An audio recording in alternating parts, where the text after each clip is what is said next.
Bueno, vamos a pedir un fuerte aplauso para nuestro invitado, que además de ser invitado para la charla, para conocer un poquito más su obra y a él en persona, es el premio Black Valladolid 2023. Así que un fuerte aplauso para el gran Lorenzo Silva.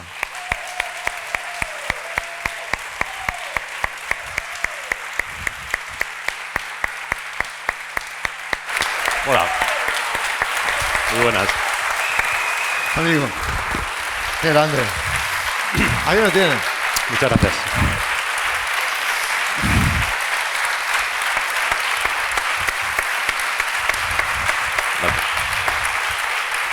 Claro. Tome usted asiento, agente Bevilacqua. Bueno, qué bien tenerte aquí. Primero porque siempre es un placer hablar con Lorenzo Silva. Además compartimos muchos momentos de cine y de literatura y de novela negra. Pero es que además te quería dar la bienvenida, Dolores Redondo, porque como madrina del Castillo y de Black Valladolid compartís algo más que literatura, compartís editorial y sobre todo mucha literatura y de la buena, mucho éxito. Dolores. Querido Lorenzo, a ti y a tu familia, bienvenidos a vuestra casa, a vuestro castillo. Bueno, te lo dije hace meses cuando hablamos, es para César y para mí un honor, una alegría que nos acompañes, y luego va a ser un placer hacerte entrega del premio Black Valladolid. Será después de que tengas oportunidad de hablar con Moisés un ratito para poder compartir con todos. Luego haré una alegoría de tu novela porque solo se pueden decir cosas bonitas, pero que la admiración y el respeto que te tenemos, César y yo, pero toda la profesión, porque en esto puedo decir, o sea, que si hay un escritor que levante la mano, no lo he encontrado todavía, alguien que no respete tu capacidad de trabajo, tu capacidad de entrega, y lo asombroso es que todo lo haces bien, querido. Yo siempre, cuando hablo de Lorenzo Silva, digo, es que Lorenzo es Batman, él no... Te aseguro que no, ¿eh? Aquí hay un par de personas que lo saben. Gracias, Lorenzo. Muchas gracias. Además, Dolores estarán de acuerdo, y Dolores tiene una voz que cautiva, tiene una voz radiofónica, una voz de estas de me quedo escuchando. Qué maravillosa novela acabas de escribir, Púa, que la pueden encontrar ahí, y aprovechen que se la firme el autor, porque es una de las grandes, creo, novelas de este año, y yo creo que de la obra de Lorenzo Silva. Si te parece, después hablamos de ella, porque mucha gente dice, Lorenzo Silva no era abogado, pero es que antes tú querías ser piloto. Sí. ¿Cómo el destino te lleva a escribir cuando tienes esas inquietudes? Bueno, mira, en primer lugar déjame que Claro, haga un agradecimiento por pequeño. supuesto. Primero a ti, por acompañarme una vez más sabes, y por seguir soportando lo que digo después de tantas veces, como hemos hablado. Y las que nos quedan. Que tiene mucho mérito, Moisés, tiene mucho Nada, mérito faltaría más. que todavía me escuches. Luego quiero agradecer al festival, a Black Valladolid, Dolores, César, que además sois amigos, compañeros y demostráis, yo creo, con vuestro trabajo detrás de este festival y con todo vuestro trato, que se puede ser amigo, compañero y además tener esa solidaridad, ¿no? Que es algo tan hermoso, de los que compartimos un mismo empeño, ¿no? Que a fin de cuentas lo que estamos intentando hacer todos es poner en manos de las personas historias que hagan sus vidas un poquito mejores, ¿no? Con eso ya haríamos mucho. También quiero agradecer a todos los que han venido aquí esta mañana y que sé que tuvieron que darse mucha prisa para reservar, porque tal es el éxito de este festival, no en este caso de mi persona, sino de este festival. Y agradecer también, quiero la presencia de mis editores. Bueno, hay un par de personas de la editorial, Alba, Ana, hay más personas en el equipo, ¿no? Como también sabe Dolores muy bien, que están detrás para que los libros lleguen como deben llegar a los lectores. A veces tenemos una visión del oficio creativo muy individualista, pensamos que hay alguien que por sí solo saca adelante las cosas. Nuestros libros serían mucho menos si no tuviéramos el equipo de magníficos profesionales que tenemos detrás. Y también voy a agradecer a mi mujer y a mi hija que estén acompañándome, porque es un momento muy especial. Y dicho lo cual, he olvidado la pregunta. No, la pregunta era que cómo no, ya se la recuerdo yo, vamos, al gran Lorenzo. llegas a la literatura. Sí, después de me varios acuerdo. Hombre, con la memoria que tienes. Realmente yo lo primero que quise ser, está documentado por testigos fidedignos, en particular mis padres y algunos de mis familiares. La primera vez que me preguntaron, ¿tú qué quieres ser?, mi respuesta rápida además fue millonario. Esa fue realmente...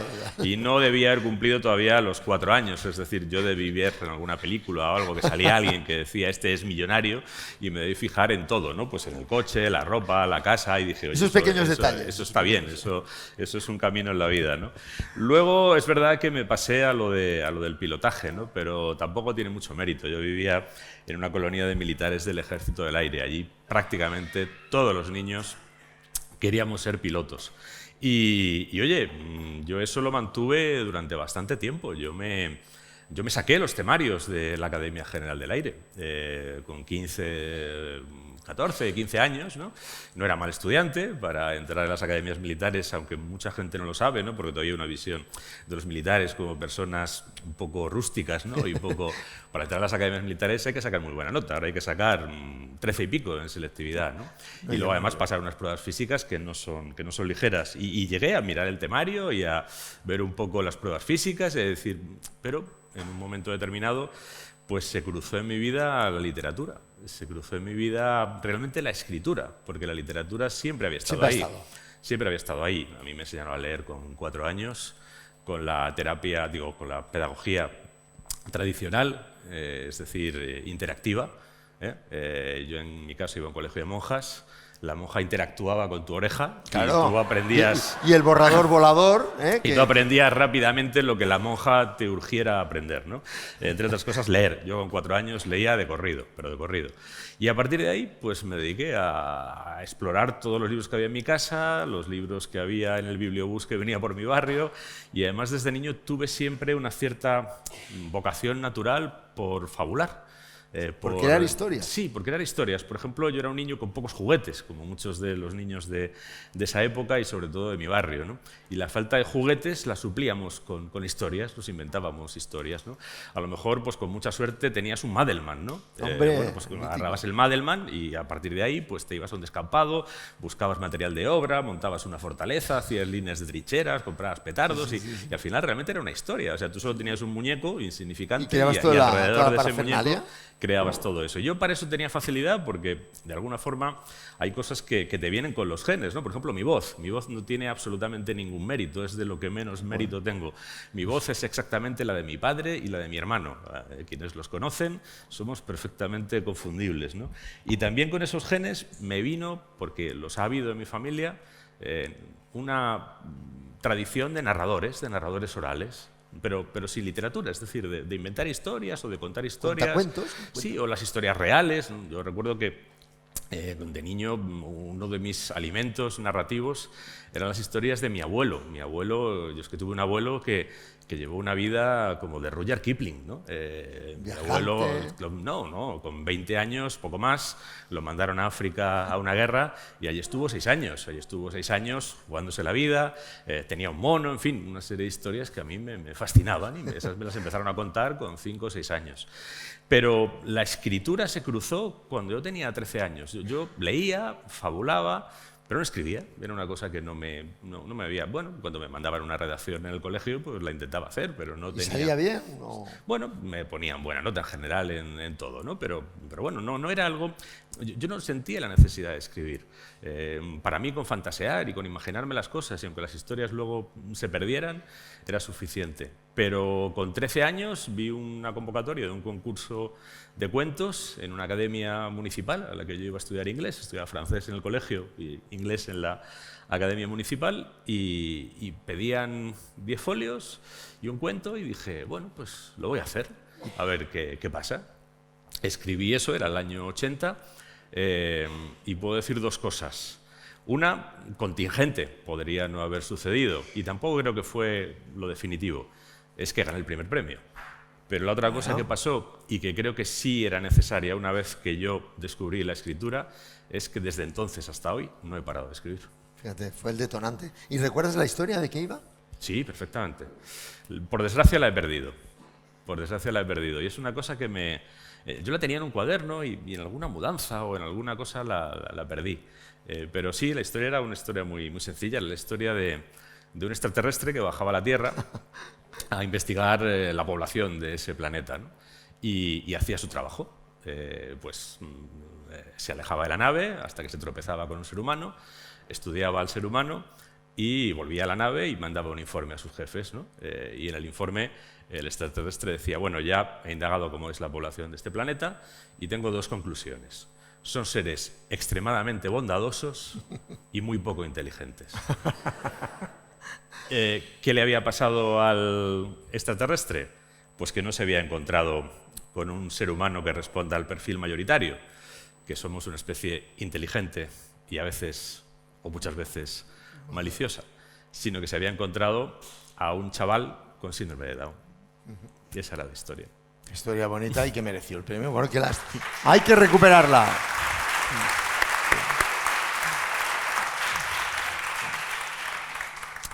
Precisamente ese sondeo, ¿no?, de las relaciones humanas es lo que ha marcado casi toda tu obra. Supongo que te debió marcar esa historia.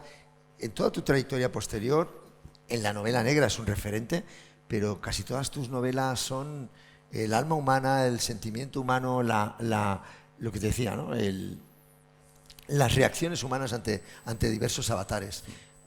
¿Qué hay de ese Lorenzo Silva que escribió esa novela, literatura juvenil, al actual, con 25 años de Bevilacqua, con tantos premios, aquí en Valladolid, consiguiendo el premio que realmente te hacía falta? Y tú ansiabas tanto tiempo después de ganar un planeta. No, desde luego, desde luego. Todos los premios son un importantes, enorme honor, ¿eh? Piensa que desde que yo empecé ahí a mis 13 años, incluso cuando yo presenté ese primer cuento al concurso, lo que yo pensé en el instante siguiente de haber puesto el papel en manos de la secretaría, que sea lo que Dios quiera, fue soy la última persona que merece recibir este premio. Es decir, soy un impostor, como decía antes Rufalen, ¿no? Y nadie me va a hacer ni caso, ¿no? Y bueno, te tiras 40 y tantos años escribiendo y siempre te queda un poco eso. Así que todos los premios tienen esa parte de respaldo, ¿no?, a la fragilidad del creador de la que hablaba ayer Muñoz Molina, ¿no? También ayer decía una cosa Antonio Muñoz Molina, que es que uno escribe con el material que tiene, ¿no? Uno hace literatura con lo que tiene. Uno escribe desde su lugar en el mundo. Y mi lugar en el mundo, a la hora de la escritura, es por un lado mi lugar como lector, porque la escritura depende mucho de la condición de lector del escritor, y mi lugar como ser humano, es decir, la experiencia vital que he tenido, ¿no? Y como lector, fíjate, es curioso porque yo a veces pensaba, ¿cómo es posible, ¿no? ¿Cómo es posible que, digo, en mi adolescencia, ¿no?, que a mí me gusten cosas tan desparejas, ¿no? Es decir, que me guste, qué sé yo, Le Rouge et le Noir, El rojo y el negro de Stendhal, que es una historia de amor desgarradora, que me guste Imán, que es una novela terrible sobre la guerra de África, que yo leí enseguida porque era la guerra en la que había estado mi abuelo, o que me guste La invención de Morel, que es una historia de ciencia ficción, pero que en el fondo también encierra una historia de amor, ¿no? ¿Qué hay en estas historias tan heterogéneas? No sé, me debería gustar algo en una línea, ¿no? Uno piensa que, bueno, pues yo soy lector de thriller o de novela histórica o de novela bélica o de novela fantástica. Unas preferencias. ¿Por qué desde el principio he tenido todas estas afinidades tan diversas, tan dispares, ¿no? Y al final, la conclusión a la que he llegado es que lo que hay en todos esos relatos es unos personajes. Unos personajes que da igual lo que haga un personaje. Da igual si es un policía, si es un conductor de una ambulancia, si es un fontanero, si es un agricultor, si es un pastor analfabeto o si es un catedrático de filosofía o de metafísica. Lo que importa es cómo en la historia que te cuenten, en la peripecia que pasa a través de esa existencia, afloran dimensiones comunes de la condición humana. Es decir, cuando Madame Renal, ¿no?, la protagonista de Rojo y el Negro, se da cuenta de que se ha enamorado de un hombre mucho más joven, un amor inconveniente que la conduce a la perdición y todo eso, bueno, pues todos conectamos con esa pasión que todo ha sentido cualquiera de nosotros ha sentido Ha en algún sentido, momento claro. por algo que no le convenía, ¿no?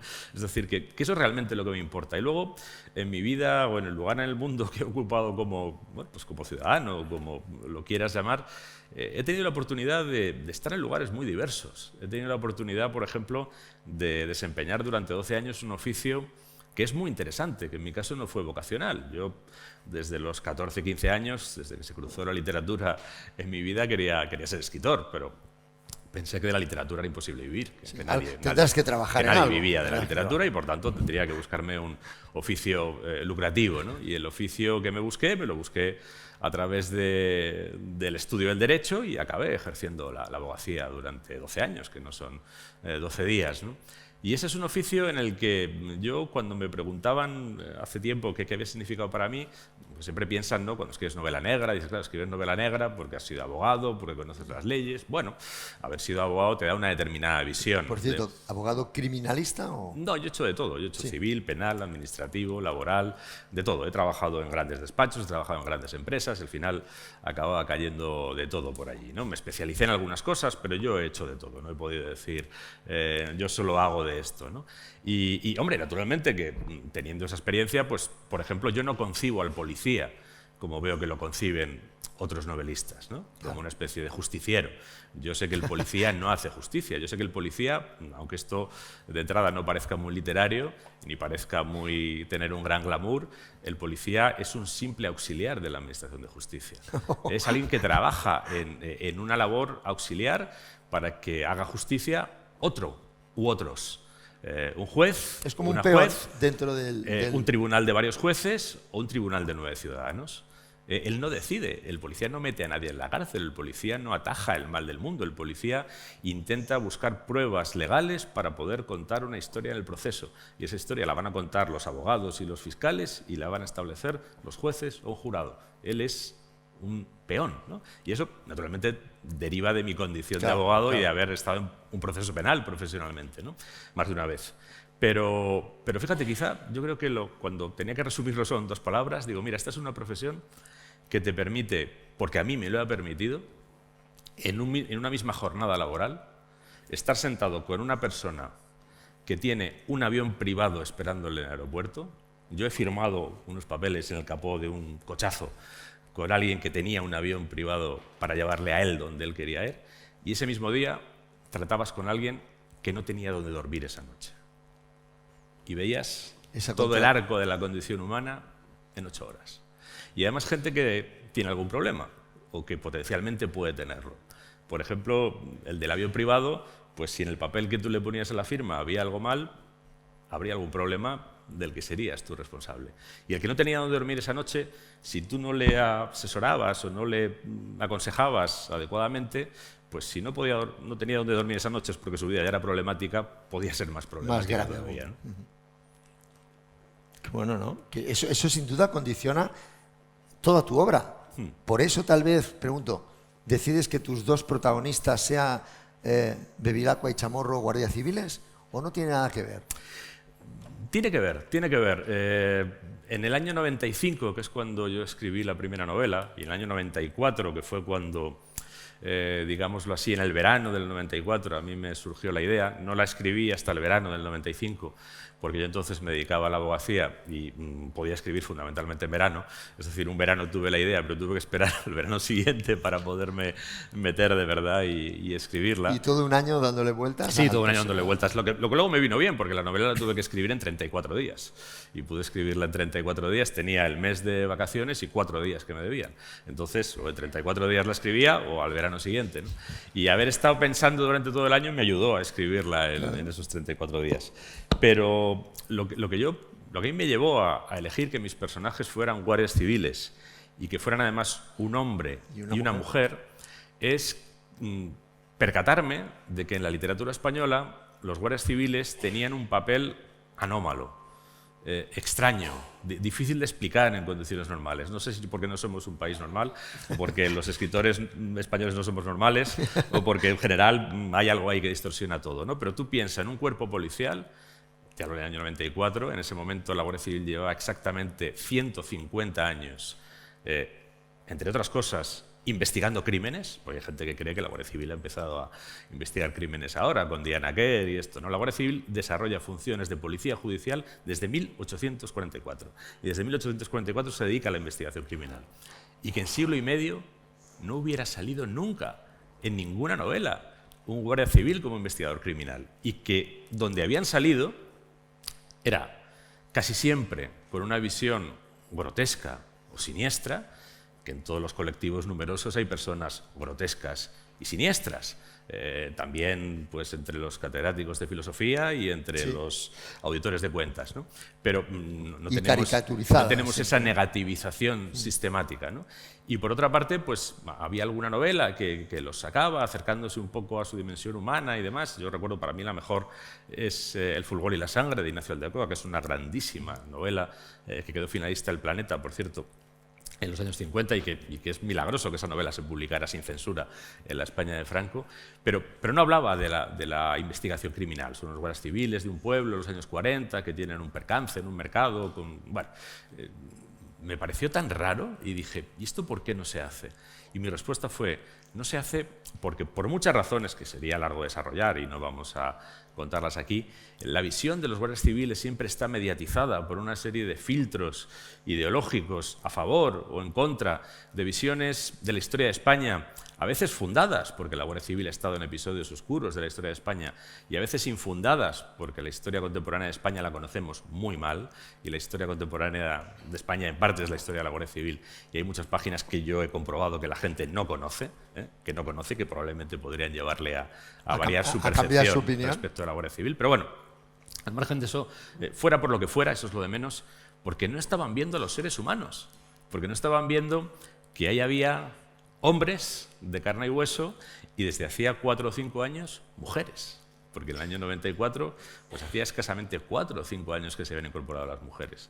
Y yo a estas personas me las había encontrado profesionalmente. Y digo, esta gente no la está viendo nadie. Y no la está viendo nadie porque nadie la quiere mirar. ¿Y por qué es tan terrible la hojarasca de clichés, estereotipos, ideas preconcebidas, anteojeras ideológicas y de otro tipo, y desconocimiento que hay respecto de ellos, que nadie quiere dar ese paso? Y por eso pensé, esto es una operación de riesgo, sí, pero eso es lo que interesa para un creador, correr riesgos. Pero claro, el riesgo de la editorial que ve, ¿no?, el manuscrito y dice, ¿cómo? Guardias civiles en esa época, donde además estamos hablando también de un periodo que ETA actuaba contra la Guardia Civil, es decir, que no eran precisamente héroes. Bueno, si hablamos de cómo se veía a los guardias civiles en los años 90, pues depende desde dónde los miraras, ¿no? O sea, y yo creo que tan malo era lo uno como lo otro. Quiero decir, esa especie de reverencia crítica que había en ciertos sectores de la acrítica de la sociedad española no es buena, desde ahí no se puede hacer un buen relato, ¿no? Y esa inquina absolutamente irracional, absolutamente visceral que había en otros sectores de la sociedad española tampoco te conduce a hacer buena literatura, ¿no? Porque no ves al otro, ¿no? Cuando a alguien lo etiquetas como enemigo, lo dejas de ver. Tú ya mencionabas a Tucídides. A mí una de las cosas que me gusta mucho de Tucídides es que él era ateniense, su ciudad fue derrotada por Esparta, y sin embargo, cuando él te habla de los espartanos, él sí es capaz de ver al otro debajo del enemigo. Pero eso es muy difícil, para eso hay que ser Tucídides, ¿no? Sí, y haber leído mucho a él. Sí, bueno, y haber vivido también mucho, porque Tucídides también vivió mucho, ¿no?, dentro de ese mismo episodio histórico que él luego narró. Pero al final la cuestión era, en ese momento además, era el momento del escándalo Roldán, era el momento en el que se empezó a ver que algunos guardias civiles de Inchaurrondo podían haber estado en actos de guerra sucia, que finalmente luego acabaron con condenas, incluso con la condena de un general de la Guardia Civil. Es decir, era muy fácil, si ya había una visión negativa, que esa visión negativa prevaleciera. Bueno, y yo comprobé las consecuencias de mis actos inmediatamente. Yo, cuando terminé El lejano país de los estanques, dije, oye, pues esto tampoco ha quedado tan mal, ¿no? Yo leo alguna novela que no es mucho mejor que esta y que se publica, pues me parece, ¿no? No digo que sea yo Chekhov, ¿no?, ni que sea yo Joyce, pero, hombre, esto se puede leer, a lo mejor puedo intentar que me la publiquen. Con lo que hice 12 copias, muy aplicadamente, y distribuí las 12 copias por 12 editores españoles del momento, de los que publicaban novela contemporánea, novela policíaca y demás. Entonces las 12 copias salieron, y a los 3 meses las 12 copias habían vuelto a mi casa todas. Ordenadamente. Todas rechazadas y devueltas por todos y cada uno de los editores a quienes la había enviado.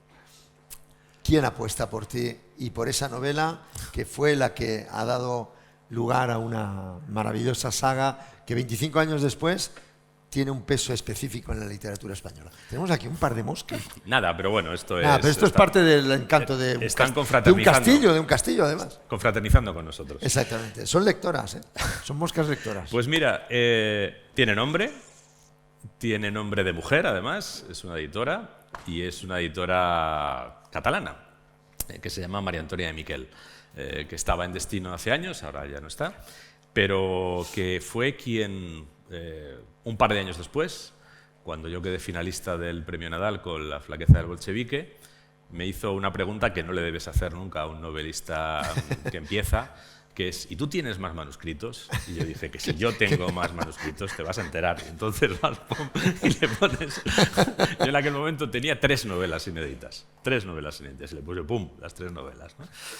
Y María Antonia, como es una mujer muy disciplinada y muy rigurosa, dice, bueno, las hemos de leer y te diré, ¿no? Y efectivamente se leyó las 3. Y me llamó a la vuelta, a lo mejor de un mes, y me dijo, oye, me han gustado las 3, es decir, creo que debemos publicarte las 3, no amontonadas, porque iría mal para la propia novela, ¿no? Hay que ir por orden, y bueno, pues vamos a empezar por la de los guardias. Y digo, ¿por la de los guardias? O sea, yo... De todas las que te he enviado. Claro, yo acababa de terminar una novela, además, la última que había hecho, que sabes que lo último que haces siempre es lo que más... Que era así en plan... Te emociona, ¿no? No, además era en plan Paul Auster, salió Nueva York y Brooklyn y esa no. Chicago y Wisconsin, y todo como que molaba más, ¿no? Que los guardias civiles, que ya me habían dicho que no los querían ni en pintura, ¿no? Y me dice, no, sí. Yo, es que, a ver, todas son buenas, pero esta es una bomba. Esta novela es una bomba. Yo digo, ¿una bomba de verdad? Que me la han rechazado todos tus compañeros. Yo no sé si ya lo he inventado después, pero creo que le pregunté, ¿tú estás fija en la empresa esta? Luego, con el tiempo, me enteré de que hubo un cónclave, ¿no? Un cónclave en el comité editorial de Destino, y ella se quedó sola defendiendo el libro y les dijo a sus compañeros, a ver, soy editora de esta editorial, ¿no? Además, en este momento era directora editorial, si no recuerdo mal. Tengo derecho por lo menos a equivocarme una vez al año, ¿no? Pues dejadme que me equivoque con este libro. Pues no se equivocó. Sí. No se equivocó en absoluto. Qué bueno.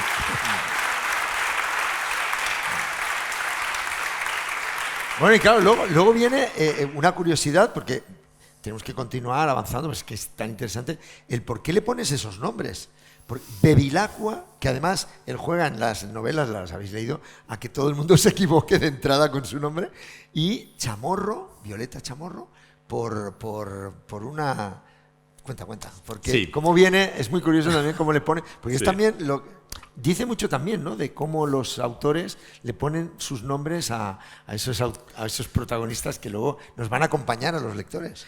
Pues los apellidos están cruzados. El apellido de él acaba en A, que es una descendencia femenina, y el apellido de ella acaba en O, que identificamos todos con lo masculino, ¿no? Con lo que primero están cruzados.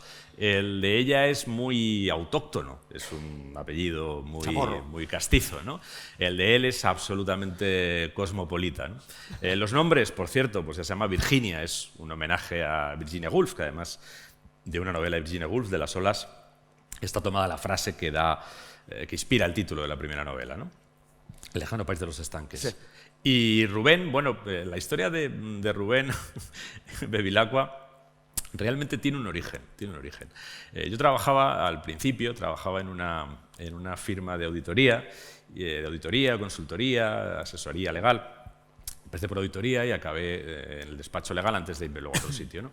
Y allí había un gerente que teníamos, que era jefe, yo entonces era indio y él era jefe, argentino. Y este hombre se llamaba Rubén Montefalcone. ¿Rubén? Montefalcone. Y yo tenía un amigo vasco muy gracioso que decía, ¿tú has visto este tío, Rubén Montefalcone? Es que tú te llamas José Pérez y tú dices Rubén Montefalcone y ya entra alguien por la puerta. Este nombre es para comprárselo. Ya tiene peso. Este nombre es para comprárselo, ¿no?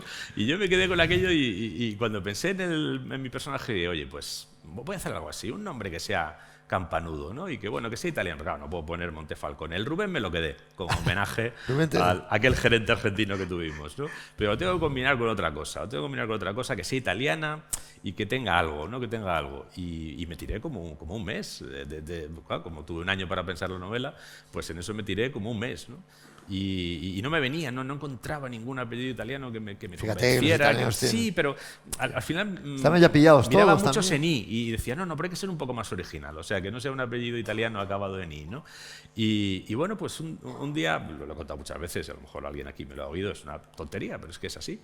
Estaba ni viendo la televisión, yo estaba a mis cosas, la televisión se había quedado encendida después del telediario y había entrado una competición de salto de altura, de atletismo, una final de Sí. salto de altura del Campeonato del Mundo, de unas Olimpiadas, no recuerdo bien.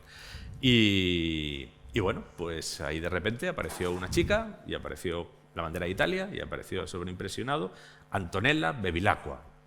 Y cuando vi ese apellido dije, este es. O sea, este es el Fíjate, apellido. Este es el apellido. ¿dónde está el origen de apellido que he ido buscando. Bien, sí, mucha gente piensa que es por Alberto Bevilacqua, que hay un escritor italiano que se llama Bevilacqua. No, yo Alberto Bevilacqua lo he leído, no es de mis escritores favoritos, no es por él, es por eso, porque vi de repente, porque lo vi escrito, lo vi en la pantalla y me pareció que ese nombre era eufónico, era complicado, le iba a dar muchas pegas. Luego, con el tiempo, he averiguado que es un apellido de origen medieval, que proviene del norte de Italia, y que originalmente, como muchos apellidos, es un apodo. Y es un apodo que se le solía poner a los borrachos. Porque Bevilacqua quiere decir bebe agua, bebe agua de vez en cuando, no bebas solo vino. Oye, el momento cumbre de tu Bevilacqua y Chamorro es cuando consiguen el Premio Planeta, cuando consigue, gracias a tu obra, el Premio Planeta, que, vamos, nada hacía presagiar que dos guardias civiles consiguieran un Premio Planeta. No había una historia en los premios Planeta como antecedente, ¿no? Había alguna novela policíaca premiada. Pero... De hecho, estaba premiado González Ledesma y antes Vázquez Montalbán. Pero digamos que con detectives, o bien Inspector Méndez, que es policía, pero es un policía muy atípico, o Carballo, que es un outsider, ¿no? Que quizá la apuesta del Planeta fue porque dos guardias civiles, ¿no? Con todas las connotaciones que eso tiene para muchos lectores, entraran en esa nómina. Pero fíjate, yo creo que ese momento tiene dos precedentes que a mí ya me sorprendieron. La primera novela, El lejano País de los Estanques, le dieron el premio Ojo Crítico de Radio Nacional de España, que es un premio además al que no te presentas, es un premio a autores de menos de 40 años en este momento. Y los oyentes son los que lo... No, es un jurado de los propios miembros del programa, escritores, críticos, etcétera, y se trata de premiar, en aquel momento tenías que tener menos de 35 años, yo todavía ahí tenía menos de 35 años, ahora es menos de 40 años, un autor que descollara y que prometiera, ¿no? Y si tú ves la nómina del premio Ojo Crítico, es una nómina bien interesante, quién lo ha ganado, ¿no? Pero es un premio literario, es un premio eminentemente literario que en España y en muchos otros países del mundo casi parece que no puede ganar una novela de género, y menos una novela policíaca, y menos una novela con guardias civiles, ¿no? Es algo que tenía todo para que lo no... tenía como todo en contra, pero bueno, yo luego hablé con algún miembro de ese jurado, estaba allí, por ejemplo, Rosa Montero, y me dijo que no, que el premio se dio por unanimidad y realmente fue el primer espaldarazo que tuvieron. Tuvieron otro antes, también difícil de encajar al principio, que es el Premio Nadal. El Premio Nadal solo lo había ganado una novela policíaca antes, Francisco García Pavón. Pero era un premio que todo el mundo asociaba pues, a La Foret, a Delibes, a Ferlosio, a la gran literatura clásica en español. De autor. ¿No? Claro, no una novela policíaca, y menos con guardias civiles, ¿no? Y yo recuerdo que además ahí causó una sorpresa que incluso salió fuera de España, ¿no? Recuerdo haber leído un artículo de Die Zeit, de un medio alemán, que decía algo así, me acuerdo hasta el titular, decía Staatsbeamte, nein danke, funcionarios públicos, no gracias. Es decir, que la novela negra siempre había por escrito a los funcionarios públicos. ¿Y cómo era posible que una novela negra tuviera como protagonistas a funcionarios, además militares, y encima ganaran un premio literario que era el más antiguo de España, ¿no? El alemán parece que no entendía absolutamente nada de aquello. O sea que cuando vino el Planeta ya habían pasado Bevilacqua y Chamorro por otros peajes igualmente complejos, ¿no? Rosalén, ¿has leído a Bevilacqua? Pues no, te pongo deberes. No, por Te favor. pongo deberes. Eso Lee es por lo menos último. una de sus 25 años de Bevilacqua, porque te lo vas a pasar bien, pero es que además esa comunión entre los dos protagonistas es maravillosa. Y ves la historia de España, ¿no? A través de una de las cosas que tiene la literatura de Lorenzo Silva en casi todo, pero sobre todo en esta saga, es que estás viendo pasar la historia de España, los Juegos Olímpicos de Barcelona, toda la historia de corrupción de nuestro país. Deberes, Rosalén. Y Pero mira, si me permites... entre gira y gira, tú ahí... que Si está me muy bien. permites, Moisés, yo creo que el acierto, de todas maneras, con la perspectiva de los 25 años que hace ahora de la publicación de la primera novela, el verdadero acierto de la serie no es Bevilacqua, que es un observador, a fin de cuentas es desde algún lugar hay que mirar. Creo que el verdadero acierto de la serie es Chamorro. Es haberle puesto desde el personajazo, principio sí. a una mujer profesional que aterriza en un espacio absolutamente masculino, con todos los recelos en su contra, y que a lo largo de estos 25 años se va haciendo su lugar, igual que la mujer se lo ha hecho en la sociedad española, en un espacio tan corto de tiempo, porque es que a veces perdemos la perspectiva histórica, ¿no? Yo lo comento muchas veces de esta manera, que es la más brutal que se me ocurre. Cuando yo nací, mi madre tenía menos derechos civiles que mi padre. Y no tengo 90 años. Es decir, en términos históricos hemos hecho un viaje, al que todavía le faltan muchos flecos, pero hemos hecho un viaje con una rapidez. Hay otra cosa que también suelo mencionar. Cuando yo nací, no había en España ninguna mujer que ejerciera la judicatura. Pero no porque fueran vagas o porque no estudiaran derecho, sino porque la ley lo impedía, se lo impedía. En este momento, solo medio siglo después, la mayoría de los jueces españoles son mujeres. Eso es un dato importante. Un dato importante.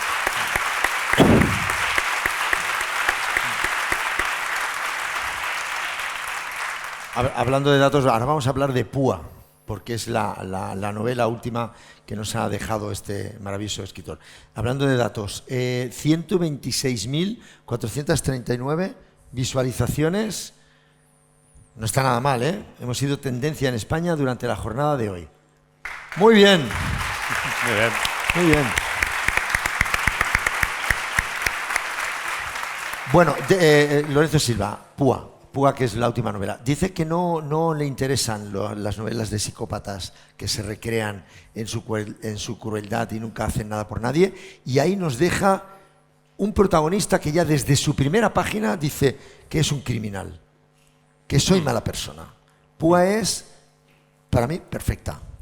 Como lector, Bueno, aparte de amigo, te lo agradezco, como lector, te lo para mí es agradezco. perfecta porque arrancar de ahí y que te dé ese paseo por la historia que nos explica. Púa es cuando hablas de un Púa, ¿no? El personajazo, ¿no? Pues mira, la verdad es que tiene un punto de partida que es difícil, ¿no? Porque digamos que hay como una regla no escrita que funciona en todos los lenguajes narrativos, quizá de manera especial en los más populares, ¿no? Que es que, como pueden ser las narraciones audiovisuales, yo de hecho alguna vez en algún proyecto audiovisual, hablando con los profesionales del medio, te lo vienen a decir, ¿no? El espectador tiene que empatizar con el protagonista, se tiene que identificar, tiene que encontrar una manera de ir con él, ¿no? Bueno, pues lo que te hace este personaje en la primera línea, porque él cuenta su historia en primera persona, es decirte, no vengas conmigo, no puedes venir conmigo, no debes venir conmigo. Esa ya es una entrada original, que pone, sí. digamos, todo patas arriba, ¿no? Pero aparte es que yo quería viajar a un personaje que he conocido, incluso lo he conocido personalmente, en algún caso, a propósito de diversas historias que he indagado, bien criminales, bien, por ejemplo, que tienen que ver con el terrorismo y la lucha antiterrorista, o bien con las guerras de nuestra historia y de nuestro tiempo, que a mí me han interesado como escritor, ¿no? El último sitio donde estuve antes de Holanda fue en Irak, y fui a Irak precisamente a acercarme a esa guerra de nuestro tiempo por la que han pasado miles de españoles, en la que en Irak sigue habiendo cientos de españoles y a la que, sin embargo, preferimos volver la espalda, ¿no?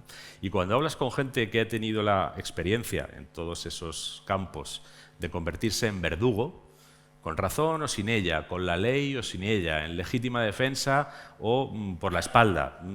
He conocido personas de todas esas condiciones, pues te das cuenta de que hay un viaje personal que tiene interés en la medida en que lo haga un ser humano. Y Púa es un ser humano. es un verdugo, pero no es un psicópata. No es, ayer hablaba Muñoz Molina de este documental reciente que han hecho sobre una persona que es capaz de hablar cómo la organización a la que perteneció seleccionaba un determinado grupo de personas para ejecutarlas. De hecho, consiguió ejecutar con éxito a 200 y pico, y aparte de sus familiares, algunos de ellos menores de edad, niños y niñas, y no siente nada mientras lo dice. A mí eso no me interesa. A mí eso me parece un ser humano mutilado. Esa historia, bueno, yo respeto el empeño de Évole, tiene valor periodístico, tiene valor narrativo, yo no lo voy a censurar, no sería mi protagonista nunca de ninguna historia que yo contara, pero bueno, ahí está, para que se ponga encima. A mí lo que me ha interesado, por ejemplo, yo he hablado con personas que han estado en esa misma organización, con personas que han dedicado todos sus esfuerzos a encontrar el momento en el que era más fácil asesinar a una persona por la espalda. He hablado con personas así, pero a mí esas personas me han podido inspirar porque, a diferencia de este individuo, cuando recuerdan todo eso, lo recuerdan con vergüenza. Porque uno solo puede recordar con vergüenza haber estado siguiendo a alguien a quien no conocía para matarle por ninguna razón. Totalmente.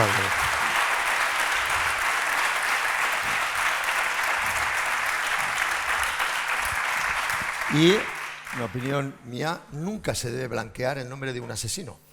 Un asesino es un asesino, y tú en la novela demuestras... Sea quien sea, y él mismo es que lo hace consigo mismo. Es decir, él, aunque lo haga por unas razones que explica y que no son razones egoístas, y él en cierto modo destruye su vida al servicio de algo en lo que cree, se acaba convirtiendo en un verdugo. Se acaba convirtiendo en un verdugo, y él pues no quiere dejar de tomar conciencia de lo que ha hecho. Mira, entre esas conversaciones yo tuve la ocasión hace unos años de hablar con un militar profesional. He hablado con varios, porque aunque creemos que nuestras tropas solo van por ahí en misión humanitaria, en los últimos 20 años los militares españoles, tanto en Irak como en Afganistán y en algún otro sitio, en Mali, por ejemplo, se han visto envueltos en acciones de guerra, en acciones de combate, en acciones en las que ha habido bajas entre los españoles y ha habido bajas causadas a los de enfrente, ¿no? Bueno, pues yo he hablado con varias personas de las que han causado bajas y son conscientes de haberlas causado, bajas mortales. Y en concreto encontré al que más bajas ha causado, de los que yo conozco. Alguien que en una situación de combate en Irak, la base propia atacada por una fuerza descontrolada, además bastante superior a la guarnición que había dentro, bueno, pues a él le tocó, porque tenía los medios, tenía el entrenamiento, tenía la capacidad, estar examinando qué pasaba alrededor de la base, y localizó a un grupo de 10 atacantes con armamento pesado, además, que estaban acercándose pues, para intentar romper el perímetro de la base. Bueno, pues él los localizó, él reportó inmediatamente su posición, y, tal y como funciona la guerra moderna, pues 10 o 15 minutos después había un F-15 estadounidense, un F-16, un caza encima, y entonces lo que había que decirle era: las coordenadas son esas y es un objetivo legítimo, porque son combatientes, vienen armados y están hostilizando la base. El ejército español no dispara contra quien va corriendo, no dispara contra quien va desarmado. Otros ejércitos sí, pero el español no dispara nada más que contra atacantes, ¿no? Bueno, pues a él le tocó decir: estas son las coordenadas, son 12, tienen armas, están hostilizando la base. Es blanco legítimo. Y le tocó decirle al americano: good to go, que es adelante. Bueno, pues lo que pasó después es que ese piloto que estaba ahí con las coordenadas tocó un botoncito y una bomba láser cayó exactamente donde estaban esas 12 personas y las volatilizó. Y a mí esta persona me decía: mira, sería muy fácil para mí decir, yo estaba en una guerra, me estaban atacando, la bomba no la tiré yo estaba ahí solo para las coordenadas. Decía: mira, yo lo que pienso cuando recuerdo esto es: esa gente está en mi mochila. Porque si no hubiera sido por mí, esa gente podría haber vuelto ese día con sus familias. Eran mis enemigos, estaban atacando a mi gente, tenía el deber de defender a mi gente, pero soy responsable de eso. No puedo hurtar el bulto. A mí lo que me desasosiega, por no utilizar una palabra más fuerte, es cómo hurtan algunos el bulto de lo que han hecho. Si lo has hecho, ten la gallardía de afrontarlo. Y si la única manera que tienes de afrontarlo es avergonzarte y desdecirte, avergüénzate y desdite.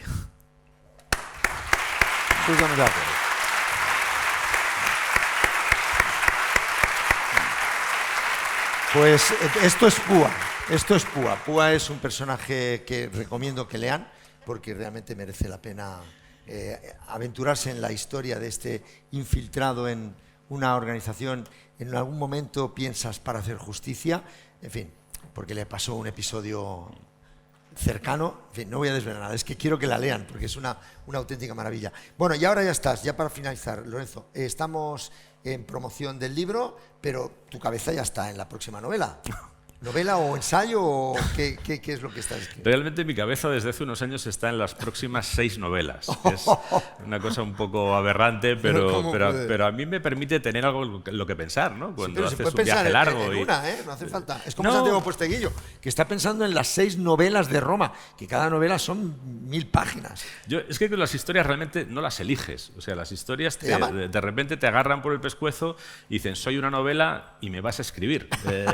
Antes o después. Te llama, ¿no?, el personaje, como decía, claro, Dolores. Y hay un momento en el que de repente te encuentras como me encuentro yo ahora mismo con media docena de historias, ¿no? Tengo un par de Bevilacqua en la cabeza que sé que tengo que escribir. Tengo otro personaje, un personaje histórico que me agarró por el cuello hace mucho tiempo, además de una forma muy, no sé, un día en una charla me vino un señor y me dijo, yo soy el nieto de esta persona, que no voy a decir quién es. Y tengo el archivo familiar y tengo todos los datos y claro, esta persona sabía que a mí me iba a interpelar y le he visto un par de veces y no me ha dado tiempo todavía a hacer toda la investigación que tengo que hacer, pero esa novela la escribiré porque no puedo no escribirla, ¿no? Porque me interesa por muchas razones, ¿no? Entonces, bueno, pues uno va gestionando eso como puede. Yo las voy poniendo en fila, voy trabajando un poco en todas, alguna me exige hacer algún viaje, pues bueno, lo voy insertando, ¿no?, en mi agenda y ya irán apareciendo, ¿no? Pero bueno, ahora mismo realmente lo que tengo lo tengo compartido con Noemí, que está ahí, porque es la tercera novela de Manuela Mauri, que es una historia además a la que también, pues por el final siempre pasa así, le venimos dando vueltas entre los dos desde hace 2 o 3 años y bueno, que ahora ha llegado el momento de cristalizarla, ¿no? Partimos de un caso real, de un crimen real, con muchas connotaciones incómodas realmente. ¿Se llama? No puedo decir el título. No puede, se puede decir. Me dice que no. No, mantengamos La autoridad competente me dice que no. Hay que seguir legalmente el tema. Pues así Lorenzo, que no lo puedo decir. Pero bueno. Entre tus proyectos, entre lo que nos estás dejando de tu gran legado literario, hay un paréntesis en Black Valladolid que se llama Premio Black Valladolid, que te vamos a hacer entrega ahora, además de este fortísimo aplauso. Un bello paréntesis. Muchas gracias.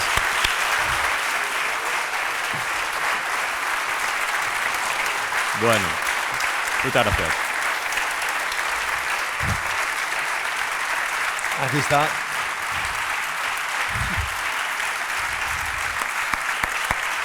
Gracias.